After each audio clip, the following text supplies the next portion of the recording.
There are two platforms of mobile communication devices based on their operating systems. Basically, two kinds of phones that you'll use as a camera. You'll either be using an iOS phone made by Apple or an Android phone, a platform shared by most other manufacturers including Google, Samsung, Huawei, etc. Is one better than the other? Can you tell what kind of phone I've been using for the videos that you've been watching? It's almost impossible. If you watched my World Evangelical Alliance videos from the General Conference in 2019, I bet you didn't even notice the difference between the footage shot on my iPhone and the footage shot from my professional video cameras. Whichever kind of phone you're using, there are all kinds of video apps that you can get for your phone. The purpose of this course is to get you making videos as quickly and inexpensively as possible. So let's focus on using the apps to record video that came with your phone. I'll start with my old iPhone. I'm using a 6S Plus. I don't know how many years old it is, but as you might be able to see, it's had better days. But the cracked screen isn't going to make a difference in the final output. But if there's a crack on the camera on the back in front of the phone and that's broken, then you'll see it when you're recording. This is why it's also important to clean the camera before you start shooting. With the iPhone, the camera app records video as well as takes pictures. It saves videos along with the photos in the photo app. Next is the Android example.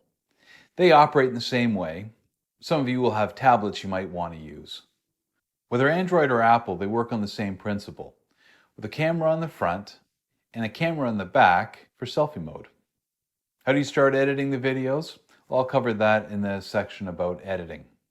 You don't need much in terms of equipment to start shooting videos. Your phone will be your primary tool.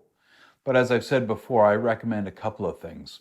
First, you need to make sure your phone has enough storage so you'll be able to keep your videos. If it doesn't, at some point you're going to run out of space. You'll want somewhere to save all your videos. Free storage online will be available, such as Dropbox and Google Drive. An important tool I highly recommend in investing in is a tripod and something to hold your phone when you're attaching it to the tripod. A tripod for your phone can be purchased for as little as $20 US on Amazon. The device that holds the phone to the tripod you can get for less than $10 US. So why am I making such a big deal about using a tripod? The difference between a home video and a serious video is really the tripod. I've got 4 reasons why I think you should use a tripod. First, it makes you think about framing a good composition. Second, using a tripod just keeps your shots from being shaky.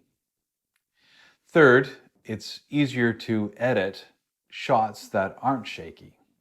And fourth, most importantly, the audience won't take shaky shots as seriously because they really just don't look that professional. So a tripod, it can be inexpensive, but it really does make a big difference. So now we're ready to get started doing some shooting.